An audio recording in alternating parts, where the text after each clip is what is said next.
red B necesitaba 32. Necesitaba 32 IPs. La red C, no sé. La red C necesitaba 8, creo. 8 IPs. Y la red D, 8 IPs.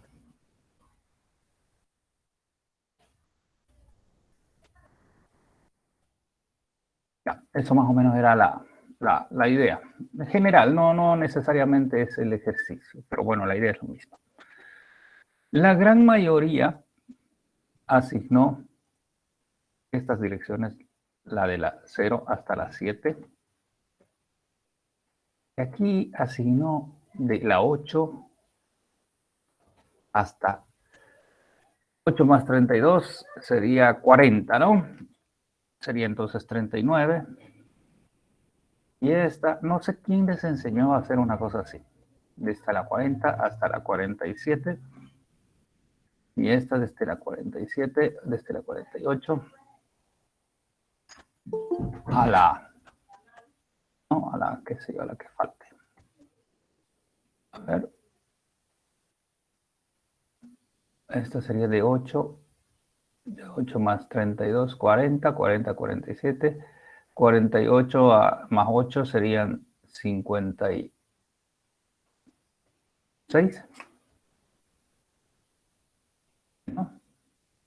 No, 55.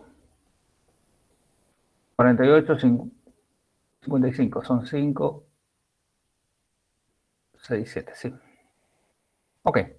Bueno, el asunto es que esto no está bien, pues. No hay forma, esta es la red que les echa a perder. No hay forma que al lado de las 7 existan 32 contiguas. No sé si se entiende por qué no. Ahora voy a tratar de... Lo que sí se puede es hacer lo siguiente. A ver, vamos a suponer. Yo arranco de lo que tenían era 64 direcciones, si no me equivoco. ¿Sí? A ver.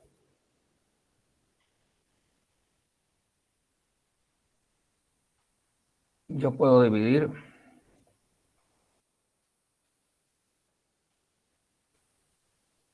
estas 64 de acá.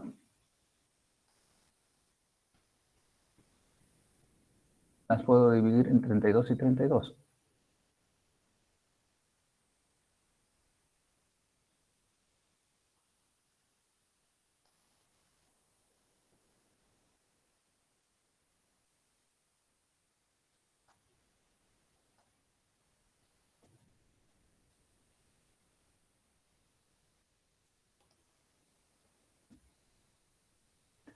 Ok. Hay estos 32 y hay estos 32. Ahora, técnicamente, dependiendo cómo lo haga, yo podría asignar estos 32 o estos 32 a estos señores. A estos. O asigno estos 32 o asigno estos 32. Pero lo que han hecho es, esas 32 la han dividido, ¿sí? Lo han ido dividiendo en pedazos. Han dividido en 16, 16. 16 por un lado. 16 por el otro. Y esos 16 todavía los han dividido en 8 y 8. ¿Sí? Entonces, han dividido acá en 8.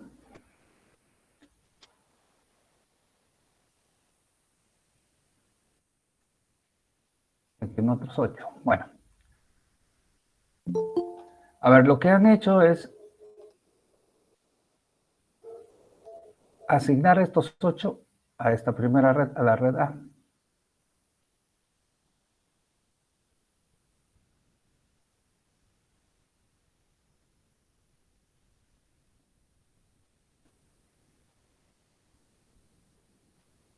Esa es la red A.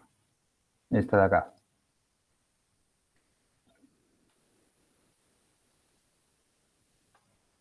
Y a la red B No sé cómo han hecho contigo desde la 8 hasta la 39. No hay forma. No hay forma que esta red B... Lo que pasa es que pensaron que solo es contar. Ah, de la 0 a la 7 es la red A y desde la 8 hasta la... Le sumo 32, ¿sí? Y esa es la red B y la otra es la red C, etcétera. Esto está mal. No, aunque numéricamente aparenta estar bien, en redes, en distribución de redes no está bien. Entonces, si esta es la 8, si estas son las primeras 8, el único segmento que queda libre para poner una red de 32 es esta. Entonces, aquí lo que debieran haber hecho, si fuera esta la forma, porque hay varias formas de distribuir, esta es la red A, y esta de acá es la única que quedaría para la red B, sería solo esta. No hay ninguna otra posibilidad. Aquí en este ejercicio, en esta forma, puedo dividirlo de otra forma, entonces habrá que ver dónde está el espacio. Entonces, aquí la única forma de la red B es esta. Y después la red C, la red D, no sé, ya buscarán en qué espacio tenemos o qué espacios hay para poder darle, ¿no? Entonces, no sé si entienden el concepto, dónde fallaron la mayoría. Increíble. Agarraron al lado de este 8, crearon 32, que no sé de dónde se crearon esas 32, pero ahí está el error.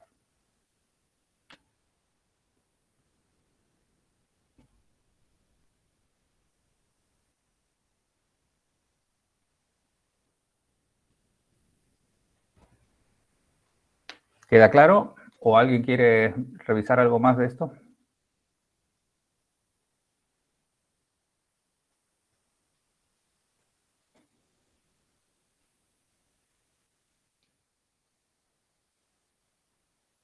¿Bien? ¿Sí? Ok. Entonces, no sé.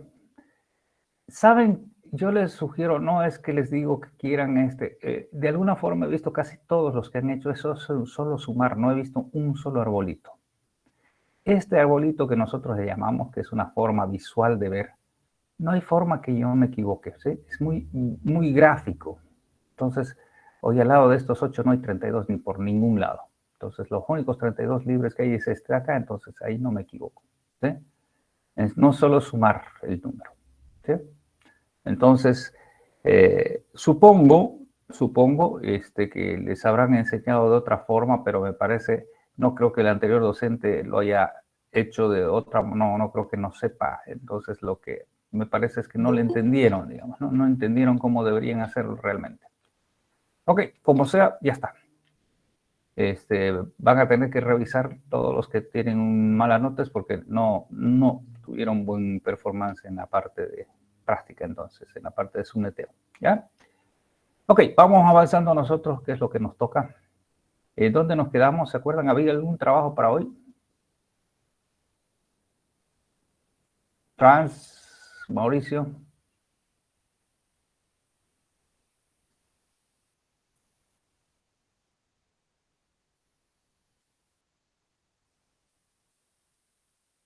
El 13 era a ver, vamos a ver, acá vamos a ver, esto es redes 2, ok. El trabajo 13 este aquí.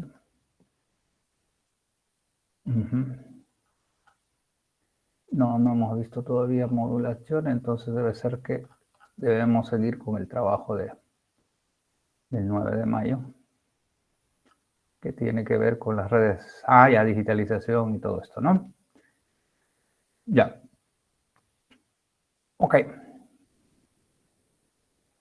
Supongo que han debido completar, no han podido copiar, por supuesto, los trabajos, pero sí supongo que han podido, a ver, veamos. Jacqueline no está, no la he visto, Jacqueline.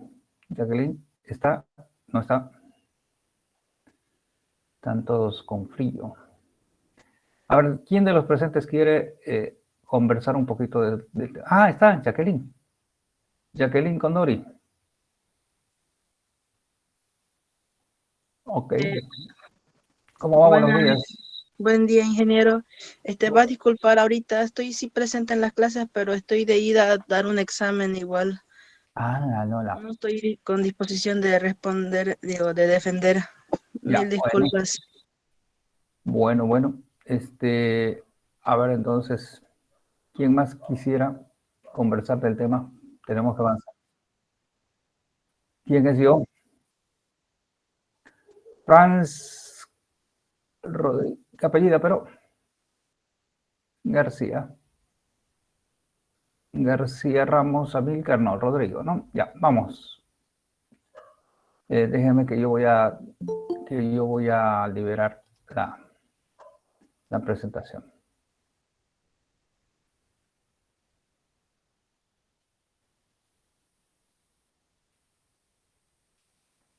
Listo.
Franz, antes de que continúe, a ver, todo lo que ha dicho está correcto, solo que hay una cosa, no sé si usted entiende o sabe, el ancho de banda. El ancho de banda de un canal telefónico. ¿Sabe por qué esos son esos 4 kilohertz?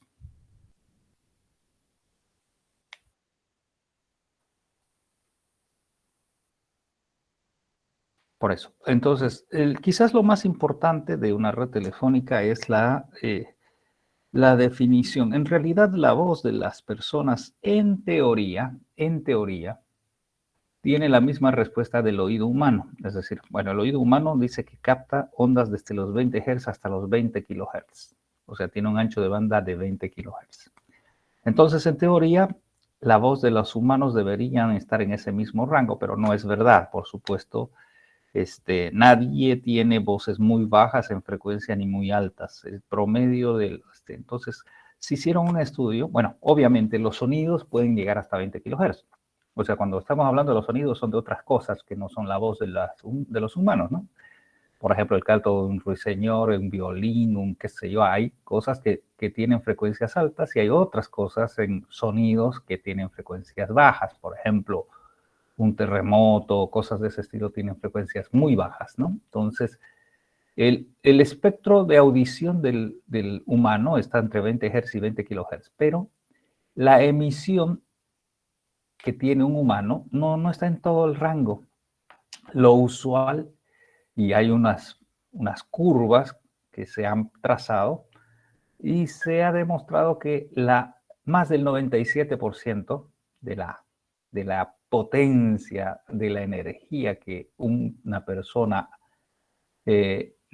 irradia, digamos, cuando habla, está entre los 300 Hz y 3400 Hz. O sea, hay un rango entre 300 Hz y 3400.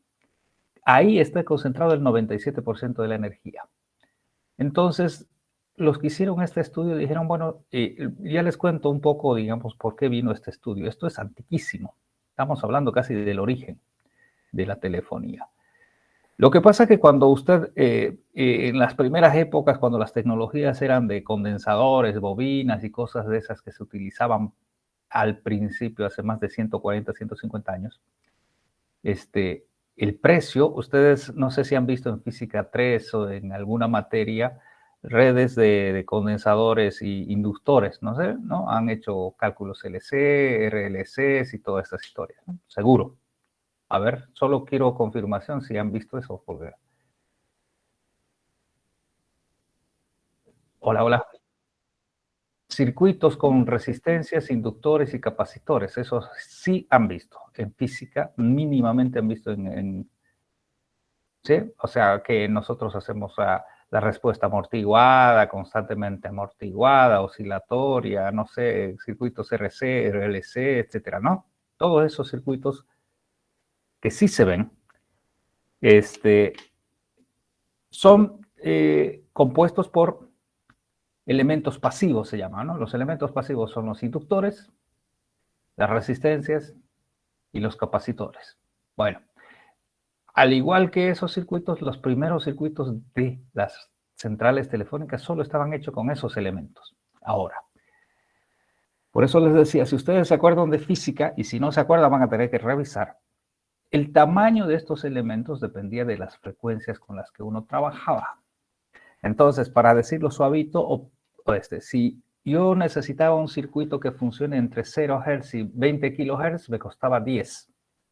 Pero si yo quería uno entre 300 y 3400, me costaba 5. ¿Por qué? Porque necesitaba menos ancho de banda, entonces menos componentes, etcétera, etcétera. Es una cuestión económica.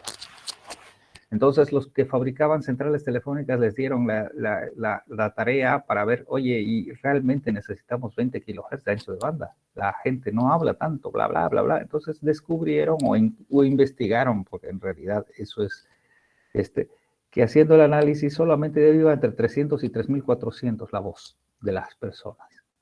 Y salieron con esa historia y dijeron, bueno, ¿saben qué? No necesitamos los 20 kHz, solo necesitamos 4 kHz. En esos 4 kHz tenemos unas guardas, fíjese, de 0 a 4 kHz que se estandarizó para telefonía. Ahí dentro de ese rango está 300 a 3400. No sé si queda clara la idea ahora. De 300 a 3400 va la voz, pero se ha definido que el rango es de 0 a 4 kHz para tener espacio los guardas para que no se puedan cruzar con los otros. ¿eh? Eso es solamente para tener un espacio de cortes, para los filtros y todo. Bueno, pero ¿esto en qué influyó? A ver, hemos hecho antes, no sé si en redes 2 no, pero en redes 1 sí. Hemos visto que el ancho de banda de un canal influye en la capacidad de transportar información. Eso sí lo vieron ustedes, quienes hicieron redes 1. Todos los que han hecho redes 1 saben, ¿no? De qué estoy hablando o no. Franz, ¿usted se acuerda? O sea, el ancho de banda, mientras más ancho de banda tengo más capacidad de transportar información. Pues eso es, lo ha demostrado este señor, a ver quién era, un matemático demostró ahí que hizo una fórmula incluso y dijo, bueno, la capacidad de transportar información está en función del ancho de banda. Ok, entonces esta decisión de que el canal telefónico tenga 4 kHz, si bien era económica en un principio, obviamente ellos, los que hicieron todas las redes telefónicas, no sabían lo que iba a ocurrir después, por supuesto. ¿Qué es lo que ocurrió después? Solo para ya adelantarme un poquito al tema. Lo que ocurrió después es que cuando apareció en los años 60, 70, la necesidad de conexión de redes de computadoras, entonces, obviamente la única red existente era la red telefónica, la única red que iba de un lugar a otro, digamos. Entonces empezó a usar la red telefónica. Y como tiene un 4 kilohertz de ancho de banda, la red telefónica, entonces tiene una capacidad máxima, ¿sí? Shannon fue el señor que definitivamente demostró que ese canal, si no me equivoco, la máxima velocidad que se le puede sacar a un canal telefónico con las condiciones modernas, actuales de los años 2000, digamos, sería 60 kilobits por segundo. O sea, lo máximo que nosotros podríamos transmitir en las circunstancias actuales, en el peor, o mejor dicho, en el mejor de los casos, en este caso, serían 60 kilobits por segundo, 60 kbps. ¿Y por qué? ¿Por qué tiene un ancho de banda de 4 kilohertz? Ah, ok. Entonces, hasta esa velocidad, la red de PSTN nos sirvió mucho para popularizar el Internet, porque si hubiera tenido un ancho de banda mayor, seguiríamos usando la red telefónica para montarnos con la red de Internet a través de ellos. Esa es la historia más o menos. Entonces, no sé si hay alguna duda o alguna cosa que no entiendan, me avisa. ¿Ok? O algún comentario, no sé si no entienden alguna parte, lo dibujamos y vemos y hacemos todo lo... Es necesario y es importante que lo entiendan.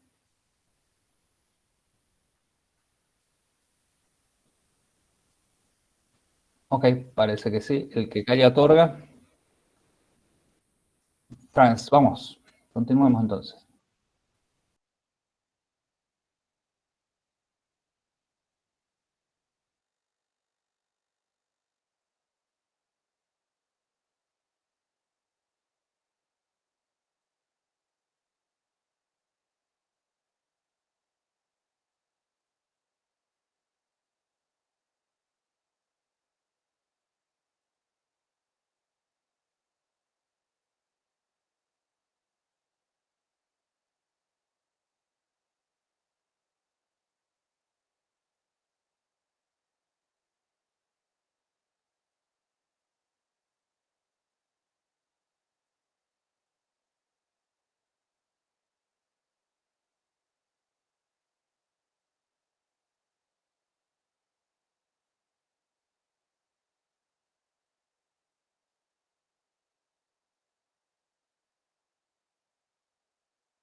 Ay, perdón. Bueno, a ver, Entonces, todo lo que dije, no dije. A ver, PBX es un acrónimo. El acrónimo es Private Branch Exchange. Centrales privadas. O sea, esas centralitas que nosotros las empresas ponemos, ¿sí? No sé, en una empresa, tenemos 3 líneas de cotas y tenemos adentro 20 internos. ¿Quién maneja eso? Una centralita. ¿Sí? Una centralita. Que es el mismo concepto de la central grande del proveedor, pero en versión mini para empresas. Por eso se llama PBX, Private Branch Exchange. ¿Sí? O sea, son centralitas telefónicas que se usan en las empresas. Y claro, esas centralitas telefónicas tienen que estar conectadas a la central, por supuesto. A través de... Claro, es la misma tarea, la misma forma, etcétera. Solo que lo hace para su empresa. De hecho, en las empresas, cuando termina el mes, empiezan a mirar a quién llamó, quién sacó la llamada a larga distancia, quién sacó la llamada, etcétera. Es su CDR propio que tienen en las empresas. ¿Sí? ¿Se entendió? Ok.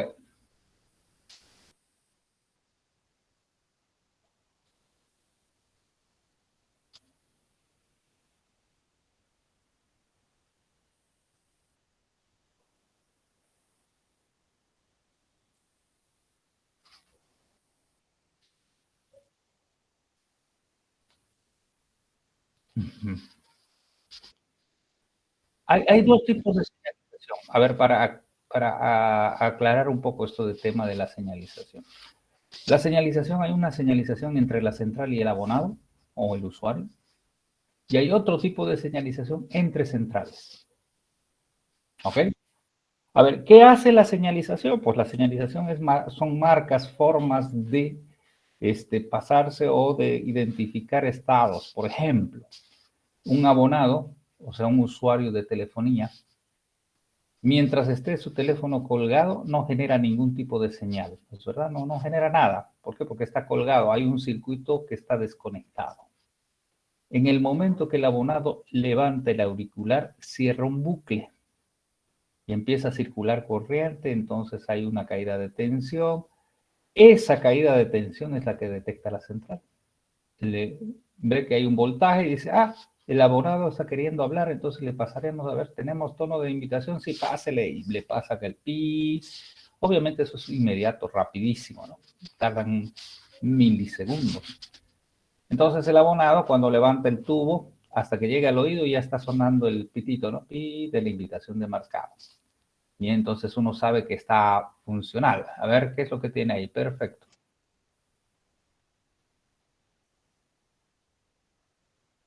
Esto es una gráfica de interconexión de centrales. Aquí no hay nada con el abonado.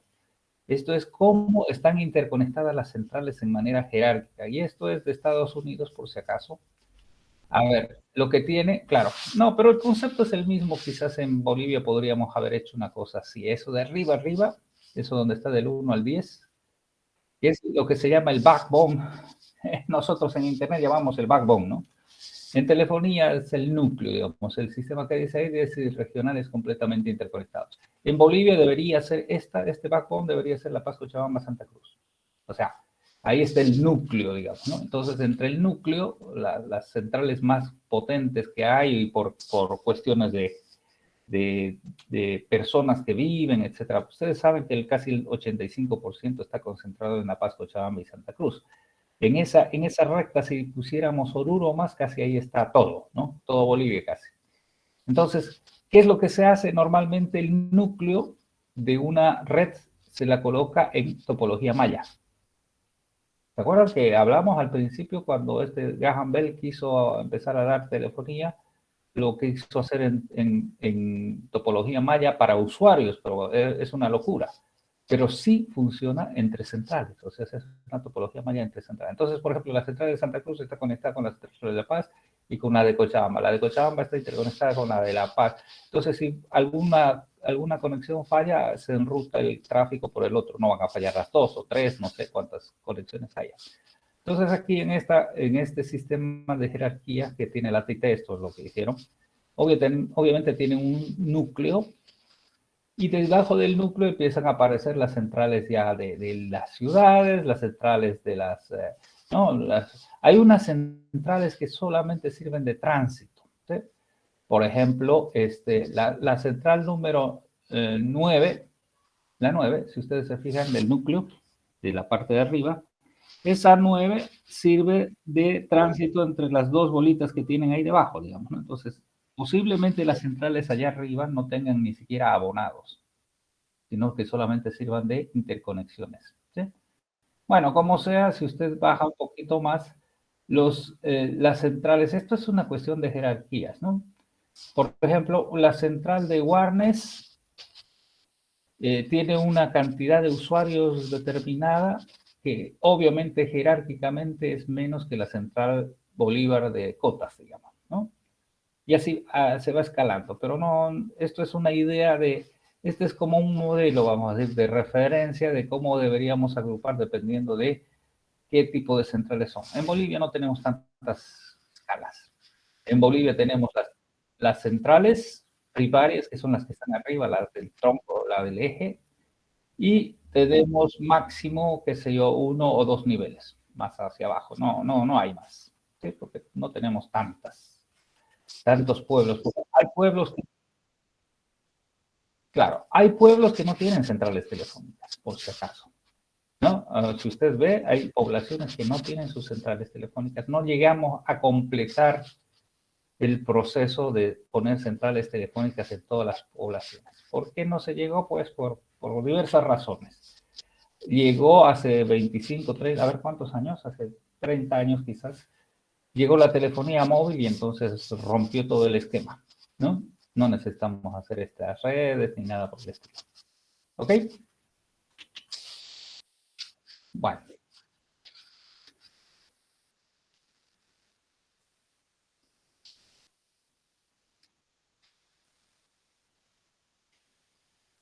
Claro, los teléfonos en un principio sí eran propietarios del fabricante de la central, como les decía, ¿no? Tiene que ser de etcétera.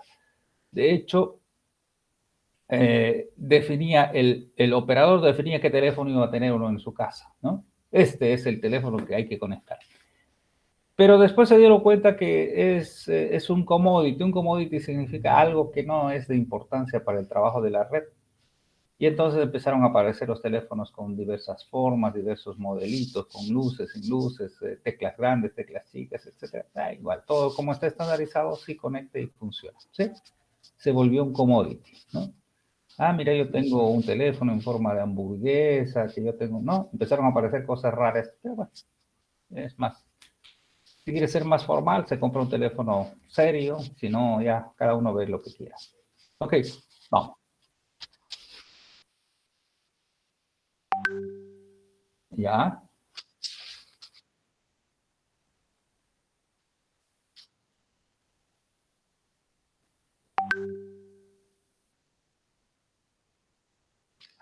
Antes de que se me vaya, me desvíe en el camino, Franz, un ratito antes de que se vaya, hablando de la señalización.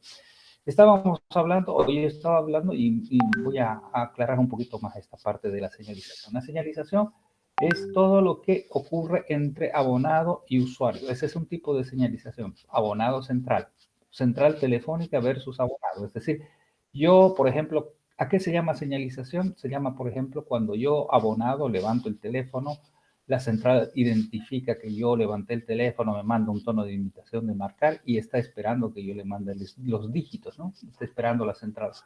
Obviamente, si yo no marco ningún dígito, la central me da un determinado tiempo y dice, si no mando nada, después de un rato me va a dar un tono de falla, ¿no? Y ya no puedo marcar. Tendré que colgar y hacer todo el proceso de nuevo. Entonces, la central telefónica me manda ciertas señales y yo tengo que mandarle ciertas señales como usuario. Mandar los dígitos, por ejemplo. Ok, le mando. Claro, la señalización es de ida y de vuelta. Entonces yo, usuario, le mando los dígitos son recibidos. Una vez que son recibidos, entonces, claro, aquí el usuario manda los dígitos, la central recibe y verifica si el usuario está en la misma central, y si no está en la misma central, Si el usuario no estuviera en la misma central, tiene que conversar con otra central para ver dónde está. Entonces aquí aparece otro tipo de señalización, que es la señalización entre centrales. Eso es lo que quería aclarar. Una cosa es la señalización entre abonado y central y otra entre las centrales. Entonces, entre las centrales ocurren los protocolos que se utilizan. Hay protocolos aquí de señalización. Los más comunes han sido uno que se llamaba R2 digital, pero después se estandarizó uno que se llama SS7, Signaling número 7, o sea, SS7. Las centrales telefónicas deberían conocer esa señalización, las dos tienen que hablar, o sea, si dos centrales se conectan, tienen que ponerse de acuerdo con que cuando están instalando, dicen, bueno, oye, ¿qué señalización? Vamos a usar señalización 7, ya, ok. Y entonces se habilita la señalización 7 y entonces, ¿qué se mandan entre las centrales? Obviamente, vamos a suponer que el abonado, en su dibujo tenemos dos abonados, ¿no es verdad? Un abonado que está en una central y otro abonado que está en otra central. El de la derecha está en la central de, no sé, pública, local, dice ahí, no sé, lo que se llama. Entonces, cuando el abonado A, que es el de la izquierda, quiere llamar al abonado B, que es el que está a la derecha, ocurre toda una señalización entre abonado y su central para recibir los dígitos, y una vez que recibe los dígitos, la central, la del lado izquierdo, entiende que el abonado destino está en la otra central y conversa por otro proceso de señalización, que es señalización 7, le va a decir, oye, mira, tengo una llamada para el abonado B, vos estás ahí en la central, estará el abonado B, la central de la derecha verificará y dirá, sí, está libre, puedes pasarme los datos, y le pasa los datos, dame los dígitos, y los dígitos son estos, a ver, espera un rato, le voy a hacer negar, sí, te asigno un canal, mira, ahora que suene, que te mando la prueba de que está sonando, bla, bla, bla, todo eso, hay un montón de señalización, un montón, porque todo se tiene que automatizar. Entonces, aquí funciona un montón de protocolos también, procedimientos, ¿sí? Esos procedimientos es lo que se llama la señalización, ¿sí? Y la señalización actual es la SS7, por si acaso. Una vez que todo está corrido y el abonado B recibe el ring y el abonado B levanta el tubo, o sea, levanta ahí recién se completó y se asignó el canal a toda la comunicación. A partir de ese momento, los que hablan pueden hablar. ¿Sí? Ustedes ya saben, en telefonía, si no me contesta, no puedo hablar. Pues, por supuesto, ¿con quién voy a hablar? ¿Ok? Bueno, entonces,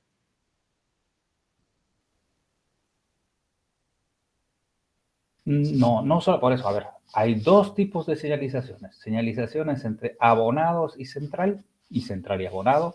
¿Sí? Ese es un tipo de señalización. Y hay otro tipo de señalización entre centrales, que tienen tareas diferentes, pero señalización al fin. ¿Sí? Hay, son dos cosas diferentes, pero el mismo propósito, digamos, ¿no? De establecer la llamada.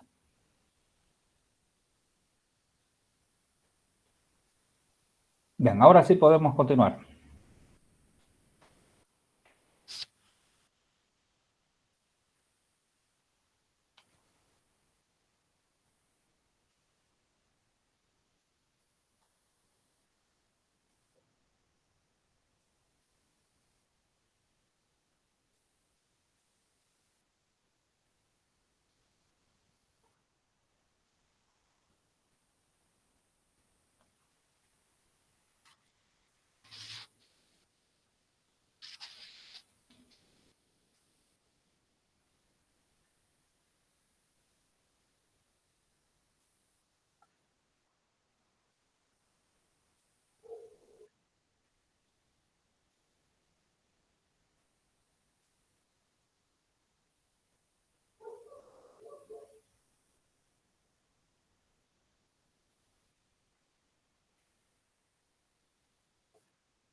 Franz, en realidad eso está sacado de algún lado que es muy simplista. En realidad, las centrales analógicas ya no existen en casi en ningún lugar, es historia.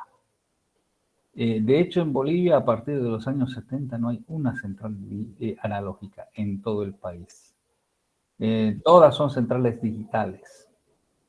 Entonces, por eso digo, es una visión muy simplista la que está mostrando ahí, digamos, ¿no? Hay centrales, todas las centrales digitales. Bueno, en primer lugar, desde la central hacia el abonado siempre es analógico. Aunque sea la última de las últimas centrales, es analógico, ¿ok?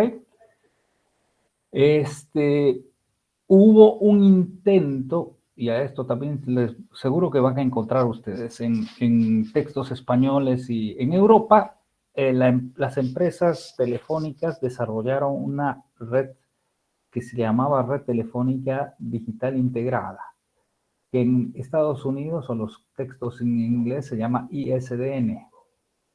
¿Y qué era esta? Era el intento de convertir las redes telefónicas desde las centrales hasta el usuario en señales digitales. De hecho, ese ISDN trataron de popularizarlo, pero no lo consiguieron porque cuesta dinero. Entonces la gente, la telefonía era en esa época, fue muy adelantado, yo creo, el ISDN fue muy adelantado para la época. No había internet, pero ellos ya habían creado una red de telefonía digital y le cobraban al usuario por todo y por nada y no se popularizó en ningún lugar del mundo. ¿Sí? De hecho, en Europa se puso, se instaló en todas las ciudades, en todas las empresas. De hecho, también Santa Cruz, le cuento. Santa Cruz Cotas llegó a tener 10.000 líneas ISDN, pero no vendió casi nada, no vendió ninguna, aparentemente, y ahí quedaron todas las líneas, ¿no? Fue el intento de convertir digital todas las telefonías hasta la casa del usuario. Pero como le cobraban hasta lo que respiraba, salía carísimo, entonces nadie lo puso. Entonces hay intentos fallidos también de hacer ciertas cosas en telefonía. Eso fue en los años 60, 70, 80, aquí llegaría a los 80, ¿sí? No funcionó en ningún lugar. Así que, bueno, ok, ahora sí puede continuar. Esta es una visión, por eso les decía, un poquito muy restringida. Vamos a ver, vamos a hablar si ustedes quieren de la diferencia de una y de otra, etcétera, si es que les interesa. ¿Ok?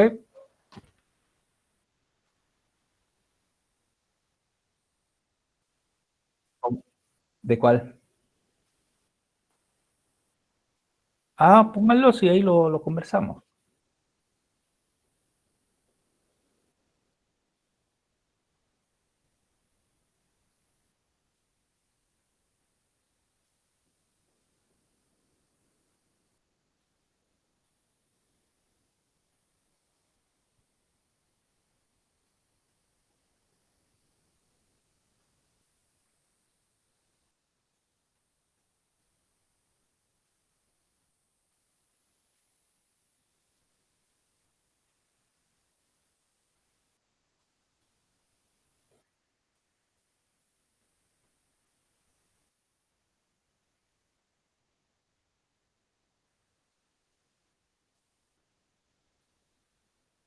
A ver qué dice, no se ve, no puedo leer ni ver. A ver. Esto es de un central analógica, central digital, ya. A ver, en la central digital, a ver, ahí fíjese, lee, a ver, las líneas engloban red digital de servicios integrados, lo que estaba comentando, ISDN. Estas líneas permiten conexiones digitales de extremo a extremo para proporcionar una extensa gama de servicios, dice. Es lo que les acabo de comentar, ¿no? Se hizo una cosa así central, dentro de las centrales digitales, dijeron, bueno, si está ya digital adentro, ¿por qué no hacemos digital hasta el usuario? Y ahí es donde se creó ISDN. Pero no funcionó y se quedaron no solo con las centrales digitales y la conexión siguió siendo analógica. ¿Sí? A ver, luego dice protocolos de señalización, ya es lo que hemos hablado, conjunto de reglas entre que siguen para... Y luego ya vienen, bueno, ese QoS es otra cosa, ¿no? QoS es otra. Está mezclada ahí, redes de telecomunicaciones son todos los equipos, ya. Telefonía IP es otra cosa que vamos a ver ahora mismo, después de continuar. Y luego SOFON también es otra cosa. Y el protocolo RTP también es otra cosa. Ya, ok, todas esas cosas las vamos a mirar por lo menos rápidamente, no en extenso, pero las vamos a ver, ¿ok? Ya, ok, vamos a avance con lo que tiene.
Bueno, a ver, aquí es una cosa importante. ¿Cómo sabe cuántas muestras tiene que tomar?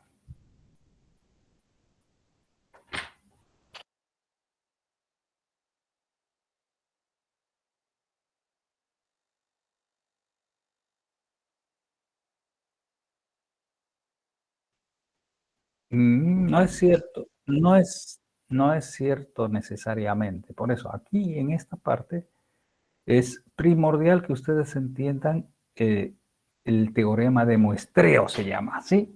Matemáticamente hay una teoría, se llama el teorema de muestreo y fue desarrollado por un matemático de apellido Nyquist.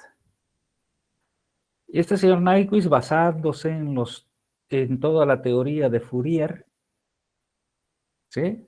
Agarró y demostró de que cuando uno digitaliza una señal, en realidad no necesita sacar infinitas muestras, sino necesita sacar una cierta cantidad de muestras para poder reconstruirla. Y eso se llama la teoría del muestreo, por si acaso, es matemática. Entonces, este señor Nyquist demostró y dice, solamente es necesario sacar esta cantidad de muestras porque sacar más allá de eso es superfluo, o sea, demasiado no tiene sentido, digamos, ¿no? Pero sacar menos tampoco tiene sentido, tiene que cumplirse una regla y ahí salió una que se llama la fórmula de teoría del muestreo. No sé si lo leyó, Franz. ¿No? Ya, bueno, dice, para ponerlo brevísimo, los que quieran lo pueden revisar, eso es la base de digitalización. Dice, yo lo voy a poner en palabras porque matemáticamente se pone de otra forma. Dice, no, si quieres convertir una señal digital, una señal analógica en digital, tiene que cumplirse varias condiciones. La primera condición es que sea limitada en frecuencia. A ver, no sé si entiende esta definición. Limitada en frecuencia significa que una señal que yo quiera digitalizar tiene que tener una frecuencia inicial y una frecuencia final, es decir, tiene que tener un ancho de banda. ¿Sí? Quiere decir que tiene que tener, es acotada, es limitada en frecuencia, no puede tener frecuencias infinitas. Entonces, cualquier señal que cumple esta condición puede ser digitalizada. A ver, la voz está acotada en frecuencia. Claro, arranca en 300 y termina en 3400. No hay más, nadie casi habla más arriba. Y el sonido, vamos a suponer, arranca en 20 Hz y termina en 20 kHz. O sea, más allá arriba de 20 kHz no hay ningún sonido, por lo menos que el humano escuche. Encima de eso hay unos que se llaman ultrasonidos o abajo es unos que se llaman infrasonidos, pero no los escuchamos, así que no nos interesa. Entonces, si tenemos una señal acotada, dice este señor, esa es la primera condición.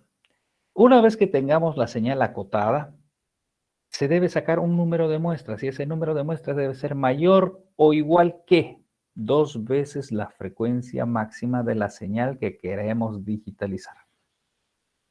En realidad, Nyquist no habló de digitalización estricta, hablaba de convertirla en una señal discreta. Ni siquiera hablaba de digitalización porque estamos hablando que eran los 1920, 15, por ahí, todavía no había ninguna señal digital. Bueno, como sea, entonces ese es el teorema de muestreo. Entonces, ¿cuántas muestras yo debo sacar? De acuerdo a este teorema, 2 veces la frecuencia máxima de la señal que quiero muestrear. Ejemplo, el canal de voz tiene 3400 Hz como frecuencia máxima de voz, el canal de voz telefónico. O sea, la voz de la persona llega hasta 3400. ¿Cuántas muestras debo sacar? De acuerdo a este teorema, mayor o igual que el doble de 3400, que son 6800. Y entonces dicen, bueno, 6800, un poquito más por cuestiones de cálculos matemáticos, dijeron, vamos a hacer 8000 muestras por segundo, que cumple la condición que es mayor que 2 veces la frecuencia máxima. Ahora, ¿el canal de voz lo podemos muestrar en 80,000 veces? Claro, pero no tiene ninguna relevancia porque no va a aportar. Eso es lo que demostró este señor Nyquist. Puedes sacarle más muestras, pero no te aporta más datos. Entonces, con que saques vos 8000 muestras, estás listo, servido, porque la podemos reconstruir. ¿Sí? Podemos hacer la inversa. Y al reconstruirla, bueno, el oído lo va a escuchar como lo escuchamos. Pues nosotros ahora en esta conversación, por ejemplo, que yo estoy hablando, lo que yo estoy hablando, increíblemente se transporta a través de voz sobre IP en este caso, ¿no? A través de la red, están paquetes IP, llega a su computador, de su computador pasa, se convierte en analógico y está llegando a su oído. Toda una transformación de señales. Pero lo que le llega a su oído es analógico. A la salida de su parlante se está convirtiendo en señal acústica. O si está conectado a un audífono, lo mismo, en el oído ya lo tiene el audífono, que es el parlante que lo va a convertir en acústico. ¿Se entiende? Ok, entonces, aquí hay una teoría que usted lo mencionó que se llama el teorema de Nyquist o el teorema de muestreo se llama, ¿sí? Y entonces, eso es lo que nos define cuántas muestras por unidad de tiempo debemos sacar.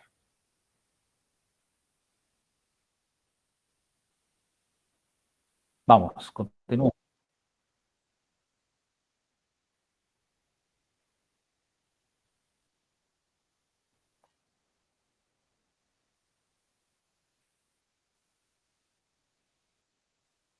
A ver, lo que pasa es que las canciones, una cosa por eso es el oído, es el sonido y otra cosa es la voz. Para muestrear en sonido, tenemos que muestrear todo el espectro de sonido. El espectro de sonido va de 20 Hz a 20 kHz. Entonces, de acuerdo al teorema del muestreo, debería muestrear mínimamente 2 veces la frecuencia máxima, que son 20 kHz. Entonces, para el sonido, yo mínimo tengo que muestrar 40,000 veces. Entonces, pero eso son, claro, pero es el doble de la frecuencia máxima. No hay nada diferente. Por si acaso los CDs muestran a 44,000, 4 más del máximo, o sea, 4 más del mínimo permitido, digamos, ¿sí? 44,000 muestras por cada segundo. Eso es lo que hace un CD. ¿Ok? Ya.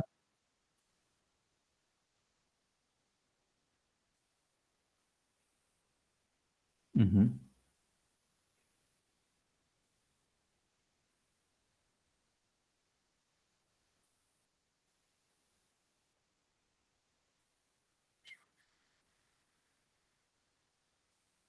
Claro, convertirlo a bits.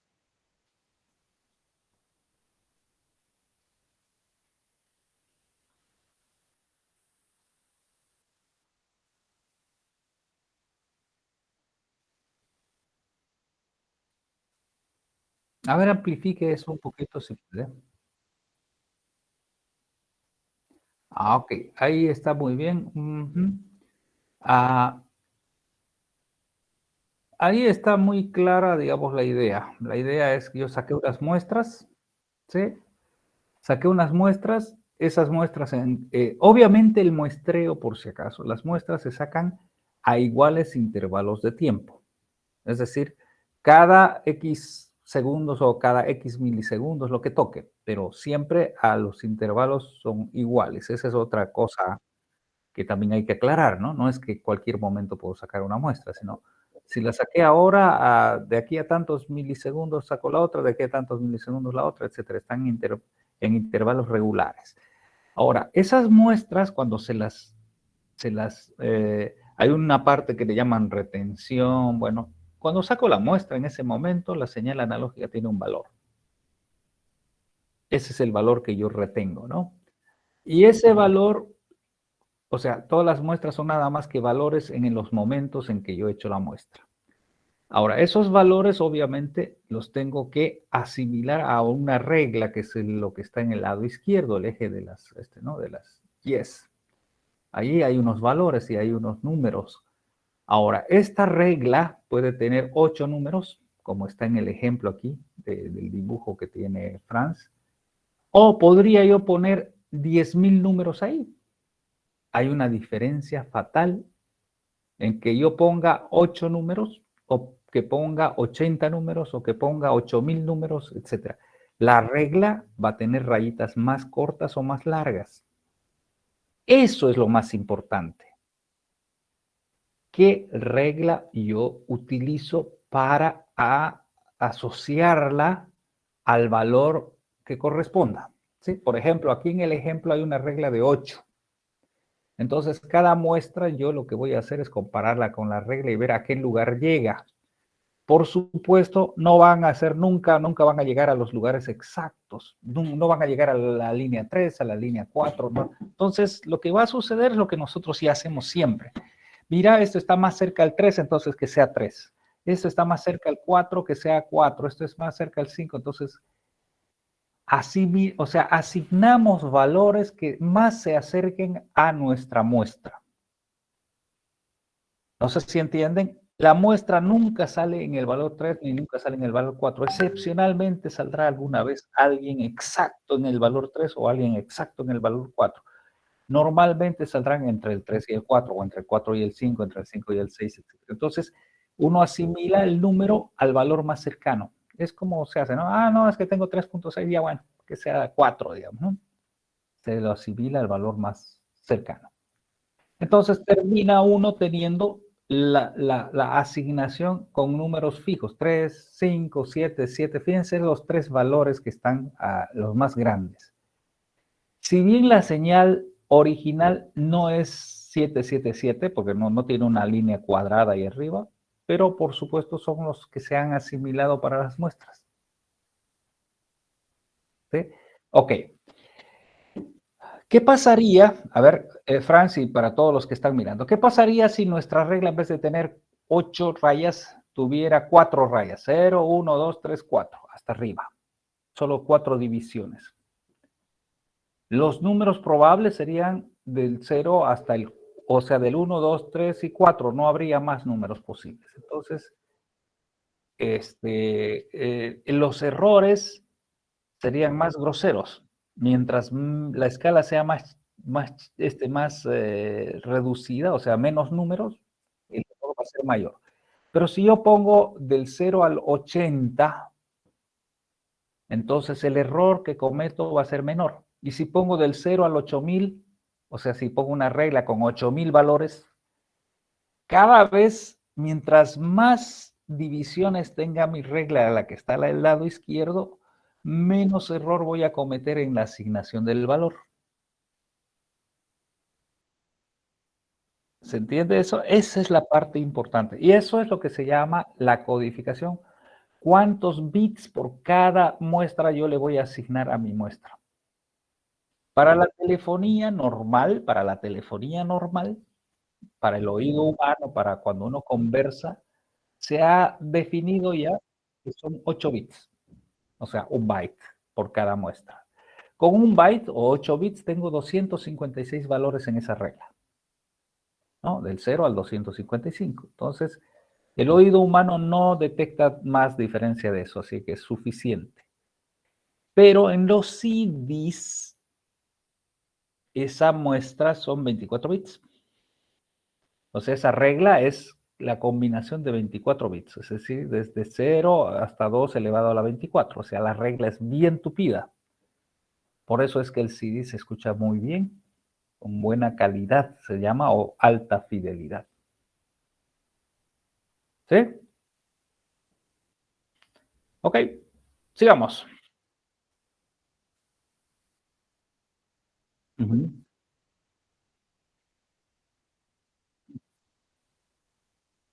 Es lo mismo, es lo mismo, claro. Claro, ¿qué es lo que varía? Los anchos de banda, los números de muestras, etcétera, es lo mismo, exactamente.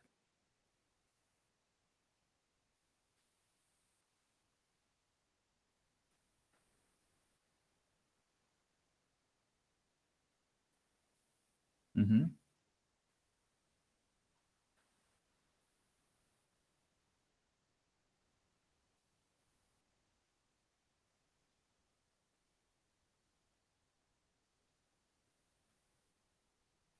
Sí, sí, exacto.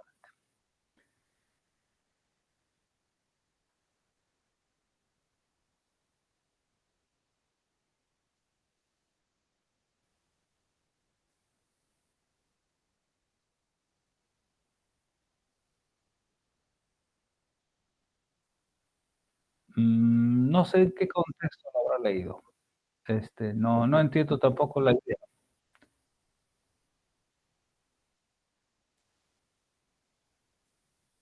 Bueno, si lo veo un poquito más, de repente ya o de repente algo que veamos ahora.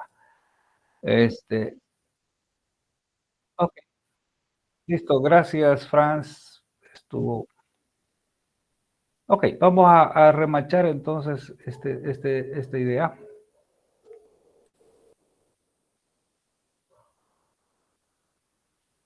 Ya.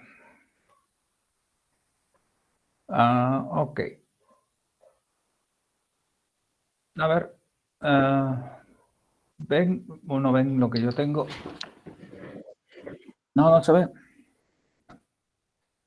Entonces vamos a mostrar alguna cosa. ¿Dónde está el problema? Mm, ok, a ver si ahora sí. Bien, ahora sí yo creo. Ok, bueno, más o menos Franz ha estado hablando las cosas que tiene el proceso de digitalización. Ahora vamos a hablar, eh, podríamos sacar, no lo dijo, pero podríamos sacar, por ejemplo, la digitalización de la voz.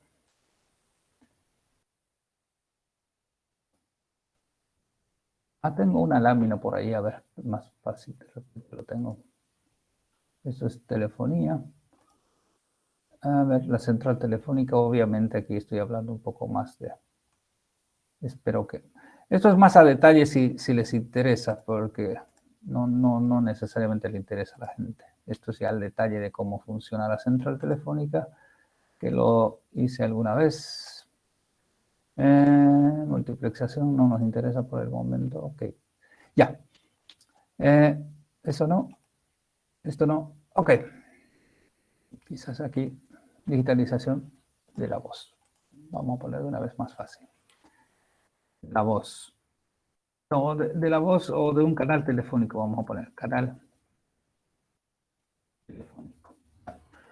Canal telefónico, entonces me voy a robar esta historia de aquí para hacerlo más rápido. Bueno, el proceso de digitalización no es nada más que el proceso por el cual una señal analógica pasa por un conversor que, por supuesto, se llama conversor análogo digital converter, ADCs. Y obviamente este ADCs tiene el inverso al otro lado del canal que se llama Exactamente, Digital Analog Converter. ¿Qué es lo que tiene este? Uno convierte de analógica, o sea, de la señal analógica. Vamos a eliminar esto. Vamos a eliminar esto para que pueda escribir. Entonces, aquí está la señal analógica. Aquí está la señal digital.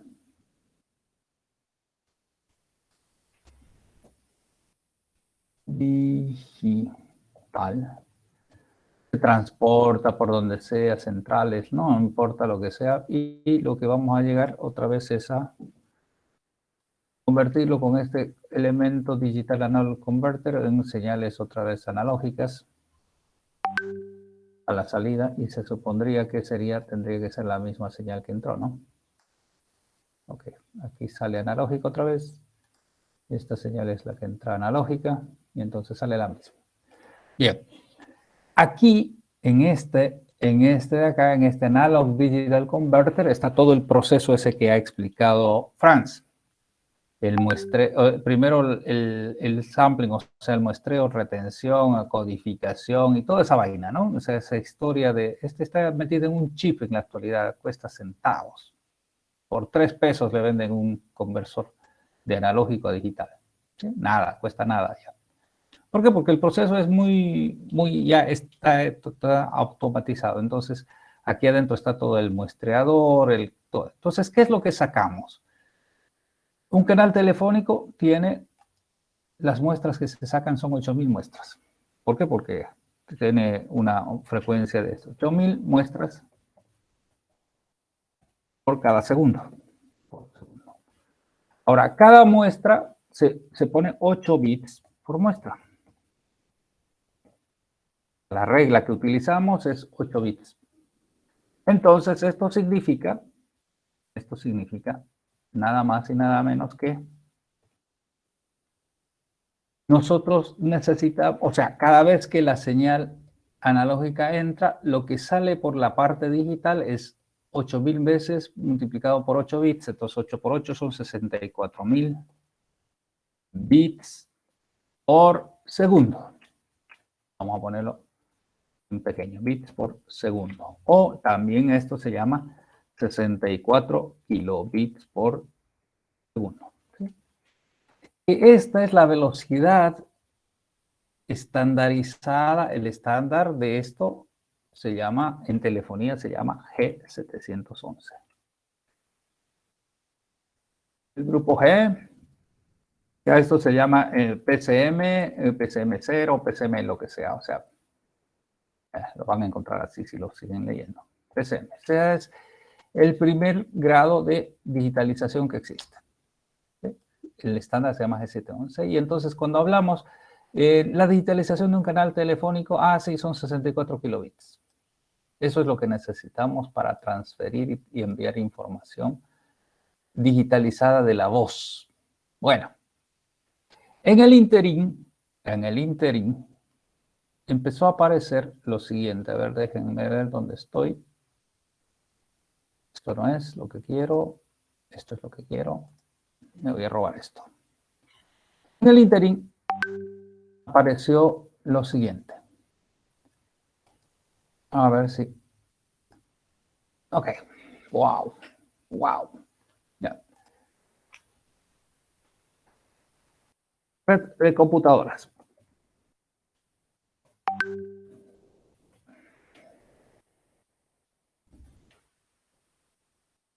En el interín empezaron a aparecer las redes de computadoras a través de Ethernet, IPs y toda la historia. Son PCs en una red tipo bus.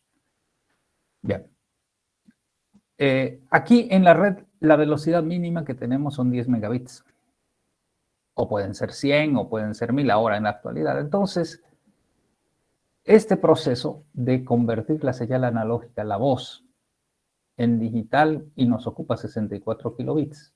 64 kilobits para el ancho de banda que tiene el canal de Ethernet, por ejemplo, de 10 megas. 64 kilobits es nada.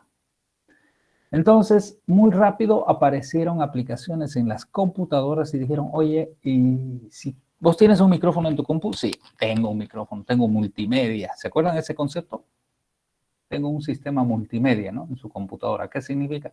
Tengo micrófono, tengo parlantes, tengo todo. Entonces, ok, tienes todo, sí. Entonces dijeron, ¿y si fabricamos un software que lo que haga es utilizar tu voz, que es analógica, este software lo capta por el micrófono, lo convierte en digital 64 kilobits, y esos 64 kilobits lo metemos en un paquete IP y lo mandamos al otro lado, y en el otro lado vos haces la inversa. Aquí, esta señal que se ha metido en paquetes, la conviertes otra vez en, como está yendo en paquetes de manera digital, la conviertes al otro lado en analógica, y entonces, y eso es lo que se llama voz sobre IP. El concepto de voz sobre IP no tiene nada que ver con telefonía. Hay un error al pensar de que voz sobre IP tiene que ver con telefonía. No tiene que ver con telefonía. Tiene que ver con la capacidad que empezaron a desarrollar los programadores. Es decir, bueno, si tienes un multimedia, tienes un parlante o tienes un micrófono, ¿por qué no metemos la voz dentro de la red? Y vos la recuperas y así podemos conversar. Y así se crearon los primeros sistemas de voz sobre IP. Es decir, yo de aquí te paso la información en formato digital, y que te voy a pasar mi voz, y vos me vas a escuchar, vos también me hablas, yo también te escucho, y entonces conversamos. ¿Sí? A eso es lo que se llama voz sobre IP. No sé si queda clara la idea. Pregunta.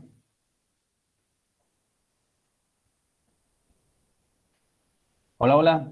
¿Se entiende? Cualquiera que tuviera ¿no? O sea, en realidad el aplicativo. ¿Sí? De hecho, ¿no?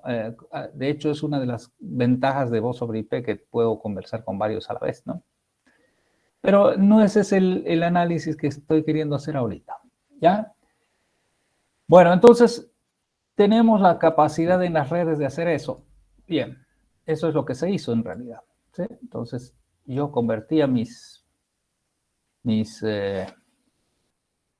conversaciones, las convertía en digitales, y una vez que estaban en digitales las mandaba por la red a cualquier lado. No tenía problema porque el ancho de banda es suficiente. Tengo 10 megabits y la voz solo utiliza 64. Bueno, más o menos algo parecido ocurrió. Y ahora, si yo tengo este elemento aquí, pero ya no estoy en la LAN, quiero ir a otro elemento que está lejos, a una WAN. Entonces tendríamos un concepto como este. Tengo una red aquí, quiero ir a través de una WAN a otra red. Aquí empiezan a aparecer conceptos diferentes. ¿Por qué? Bueno, a ver, entre los que desarrollaron los protocolos, o sea, los códecs, fueron estos, ¿no? Los más famosos. Ahora el WhatsApp tiene un códec, ¿no? Bueno, a ver, la técnica de convertir una señal analógica en digital es lo que hemos visto, lo que ha hecho usted, Franz, en la exposición. Pero 64 kilobits es muy grande para una WAN. Estoy hablando hace 20 años, 30 años, ¿sí? Cuando empezó esta historia. No ahora. Ahora ya las velocidades de WAN son amplias, pero antes 64 kilobits era una locura. Entonces empezaron a aparecer, decir, bueno, ¿sabes qué? No podemos mandar un canal de voz digitalizado a través de la WAN. ¿Qué hacemos? Y entonces empezaron a aparecer estos fabricantes de códecs. ¿Qué es un códec? Es una técnica de compresión que utilizan para reducir este tamaño de 64. Lo vamos a reducir en otro, lo vamos a convertir en menos, o sea, técnicas de compresión, de forma tal que en vez de ser 64 kilobits ya no sea 64, o sea, no sé, la décima parte, que son códecs comunes. Me lo convierte en 6.4. 6.4 yo lo puedo meter en un paquete IP. Ok, lo puedo y lo meto dentro de un paquete IP. Y como ya es IP, lo traslado a través de la red. Entonces, de esa forma es que ahora ya la voz que sale de un aparato en una red la puedo transportar a través de una red WAN utilizando alguno de estos códecs o técnicas de compresión, que son los códecs que aparecen. G711, D22, este, por ejemplo, el G723, es una técnica de compresión que comprime a 6.3 y a 5.3 kilobits por segundo. Un décimo del valor original, que era 64 kilobits. Por lo tanto, ya lo puedo trasladar y puedo comunicarme con alguien al otro lado. Pero esto sigue siendo voz sobre IP. No es telefonía sobre IP. ¿De acuerdo? Voz sobre IP son las técnicas que se utilizan para meter la voz que está digitalizada dentro de paquetes IP. ¿Ok? Franz, ¿queda claro? Sí. Ya. ¿Qué tarea nos toca? ¿Qué tarea nos toca? La 14. Entonces, aquí en la 14 vamos a, para completar esta historia, vamos a poner telefonía IP. Estamos hablando que esto es voz sobre IP. Lo que hemos visto es meter la voz dentro de paquetes IP. ¿Y ahora qué será la telefonía IP? Tanto que hablan, ¿no? Es que es una telefonía IP. Usted en su exposición, Franz, decía, hay unas híbridas, hay unas puro IP y hay no sé qué es telefonía IP. Ese va a ser el trabajo. ¿Sí? ¿Queda claro? Ok. Bueno. Yo creo que por hoy va a ser suficiente. Hemos hablado harto de telefonía. Bueno, y lo que quieran, cuando quieran, y si tienen dudas me avisan. ¿Ok? Bueno, con eso se acaba entonces el día. Si tiene alguien alguna pregunta.